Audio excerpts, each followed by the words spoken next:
नमस्कार। ज्योतिषीय श्रृंखला की इस कड़ी में आपका हार्दिक स्वागत है। ज्योतिष के द्वारा जातक में उत्पन्न होने वाले रोगों की जानकारी हम कैसे प्राप्त करते हैं, इस विषय के अध्ययन के क्रम में अभी हम कर्ण रोग की चर्चा कर रहे हैं। आइए कुछ कर्ण रोग से संबंधित जो ज्योतिषीय सूत्र हैं उनका अध्ययन करते हैं और जानते हैं कि इन सूत्रों से हम किस प्रकार ये जानकारी प्राप्त करेंगे कि जातक में कर्ण रोग किन स्थितियों में उत्पन्न होते हैं। पहला पॉइंट है कि यदि शनि के साथ मंगल तृतीय भाव में स्थित हो तो जातक कर्ण रोगी होता है। शनि और मंगल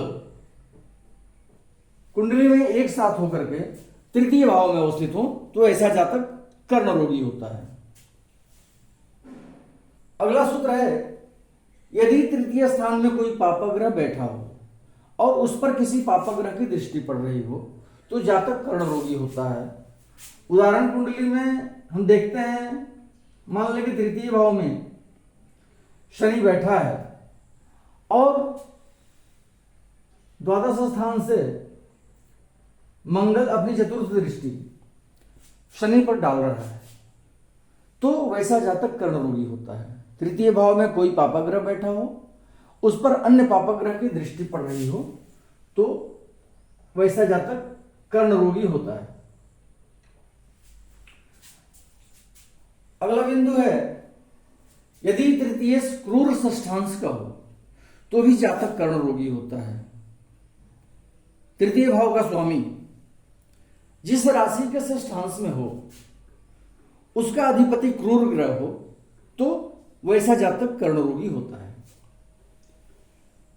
अगला पॉइंट है, यदि पापग्रह तृतीय पंचम और एकादश भाव में किसी भी प्रकार से बैठे हों और उन पर शुभ ग्रहों की दृष्टि नहीं हो तो ग्रहगण अपने बल के अनुसार श्रवण शक्ति में न्यूनता पैदा करते हैं।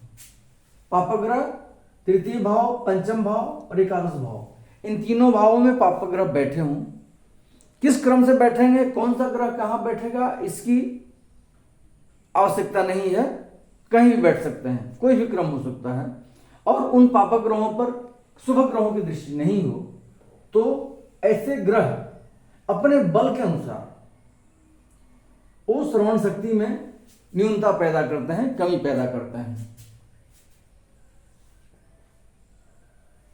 अगला सूत्र है कि यदि द्वितीयेश और मंगल लग्नगत हो तो जातक को कर्ण पीड़ा होती है। द्वितीय भाव का स्वामी कुंडली में और मंगल ये दोनों लग्न भाव में स्थित हो तो वैसा जातक कर्ण रोगी होता है। उदाहरण कुंडली में द्वितीय शुक्र है, शुक्र और मंगल को हम यदि लग्न में देखते हैं उदाहरण कुंडली में तो कर्ण रोग का संकेत देता है, कर्ण पीड़ा होती है जातक को। अगला है बिंदु कि यदि शनि मंगल और द्वितीयेश लग्नगत हो अथवा द्वितीयेश और षष्ठेश लग्नगत हो तो जातक के कान में सर्वदा पीड़ा बनी रहती है अथवा उसका कान काटा जाता है। द्वितीयेश शनि और मंगल, द्वितीयेश शुक्र, मंगल और शनि, ये तीनों कुंडली में बैठे हों एक साथ, या एक स्थिति और बनती है यदि द्वितीयेश और षष्ठेश लग्नगत हो, छठे भाव का स्वामी और द्वितीय स्थान का स्वामी लग्न स्थान में बैठे हों तो ऐसे जातक के कान में हमेशा पीड़ा बनी रहती है अथवा ऐसे जातक का कान काटा जाता है। क्या है इसमें दो तरह की स्थितियां हैं, शनि मंगल और द्वितीय भाव का स्वामी लग्न में बैठा हो या द्वितीय भाव का स्वामी और छठे भाव का स्वामी लग्न में बैठा हो तो ऐसे जातक के कान में सर्वदा पीड़ा बनी रहती है अथवा ऐसे जातक का कान काटा जाता है। अगला पॉइंट है, यदि चंद्रमा पर शनि की दृष्टि पड़ती हो, चंद्रमा कहीं भी बैठा हो कुंडली में और वो शनि से दृष्ट हो परंतु लग्न पर सूर्य और शुक्र की दृष्टि नहीं हो, लग्न पर सूर्य और शुक्र दृष्टि नहीं डाल रहा हो, तो ऐसे जातक का कान काटा जाता है।